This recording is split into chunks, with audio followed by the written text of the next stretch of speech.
I'm Pastor Aaron Harris, and in this video, I'll tell you the most important lessons I learned from reading a ton of books about money. In this video, you'll learn the major concepts from these books that will help you to become rich. And throughout this video, I'm going to recommend 7 books that should be on your must-read list that will help you learn more about money. Let's dive in. The first book that I recommend should not be a surprise to my already existing audience.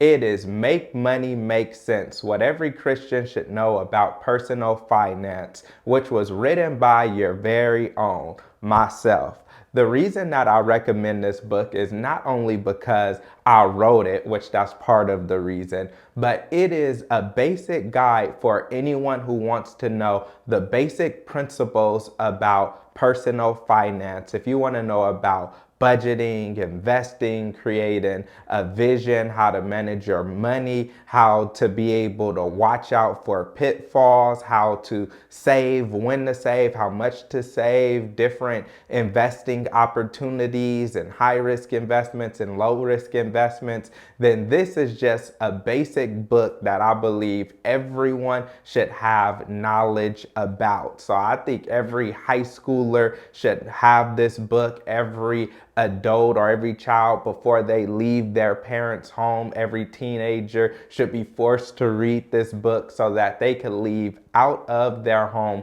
with basic financial knowledge. When I left out of my home, I don't feel like I had adequate financial knowledge to prepare me for the world. No fault to my parents. It's just that they didn't know much better, so they couldn't teach me what they did not know. And I just wanted to compile a book for people that did not know, that do not know. And so my first recommendation is for you to go grab that book, which will give you just some basic financial principles. It's nothing fancy, nothing that'll blow your mind, but it's just old school, basic principles, that's wisdom that makes sense, and that when you read it, you'll say, oh, that makes perfect sense. So that's the first book on the list, and that is for basic financial literacy. The second book that I learned a lot from was the book The Millionaire Next Door. And that book is so mind-blowing because what it talks about is how when we think about millionaires,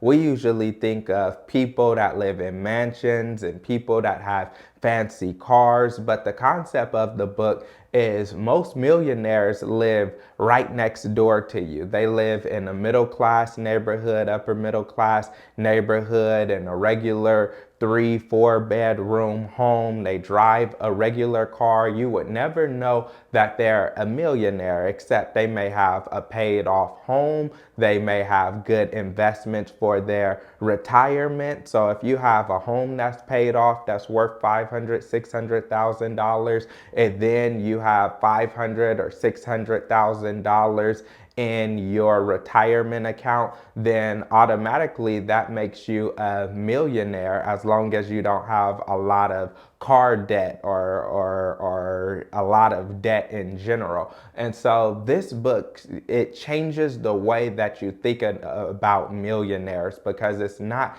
just these people that drive fancy cars and these people that live in these big extravagant homes, but it's saying that a lot of millionaires are sitting right next to us and we interact with them every day. And the reason that I like this concept of the book is because usually when people think about millionaires, they think about something that's so far out there, a concept or people that's kind of out of reach. But this book brings it home and lets you know that there's a lot more millionaires than you think, which means it's a lot easier for you to become a millionaire than you think. And then it helps you to start thinking like a millionaire, start thinking like someone who want to get assets and to limit their liabilities and to make sure that they're making smart and wise investments and making sure that you're not spending more money than you're actually bringing in, and that you're saving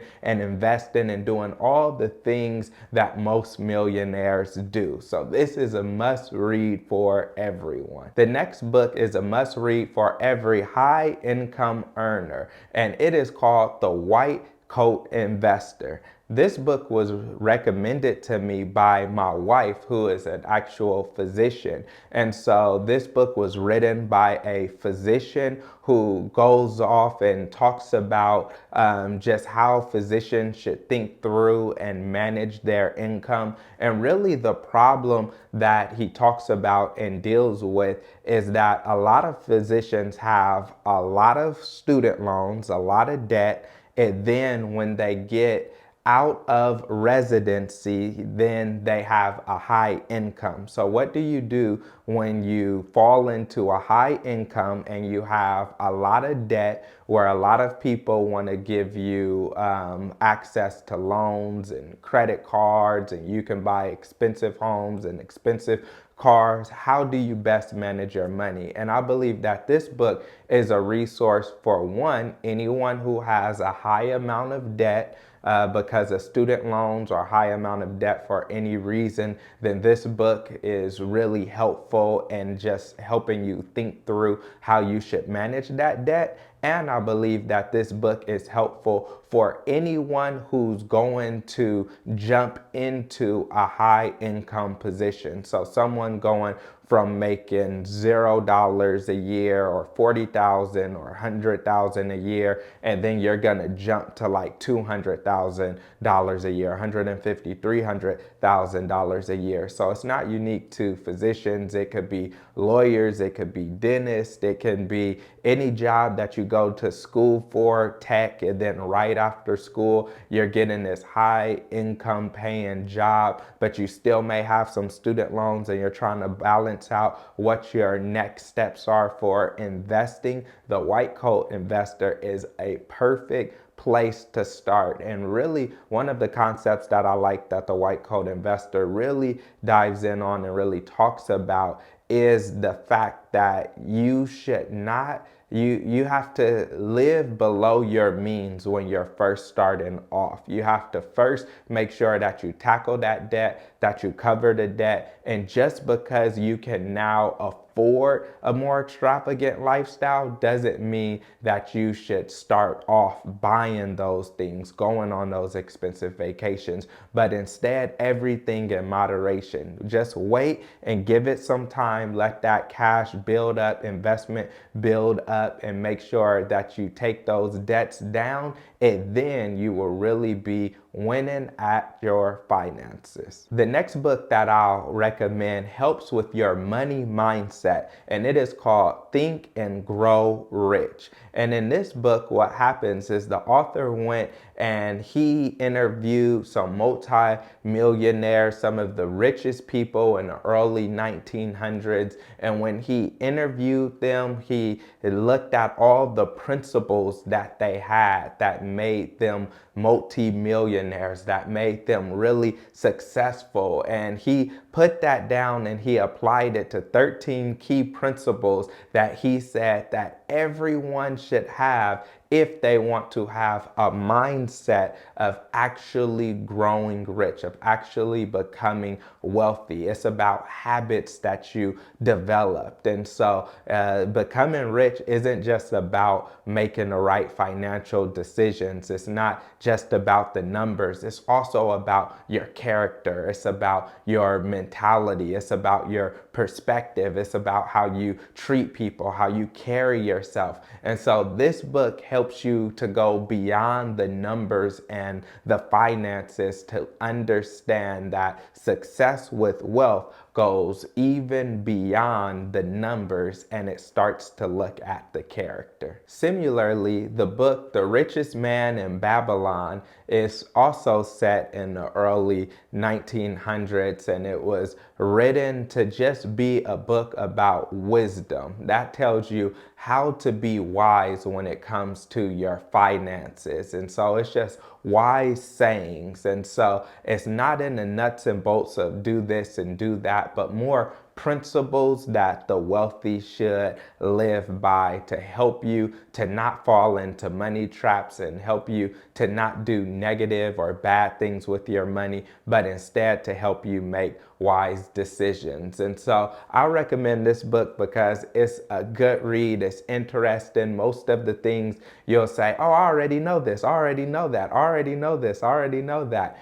But it's just good sometimes to bring it back to your memory to make sure it's fresh on your mind when you're making financial decisions. And the most controversial book to make this list is Rich Dad, Poor Dad. But it's actually a personal favorite of my own. I actually read the book. I was inspired by the book. And it doesn't so much teach you about numbers or money or what to do. In fact, there's not a ton of practical application that I took from it as soon as I read it. But it put me in the mindset and it gave me the mentality of understanding what's the difference between being an employee and being a boss, and how do employees get paid and how do bosses get paid, and what's the benefits of being an entrepreneur, and how can you make more money in real estate and investment. So it kind of just shapes your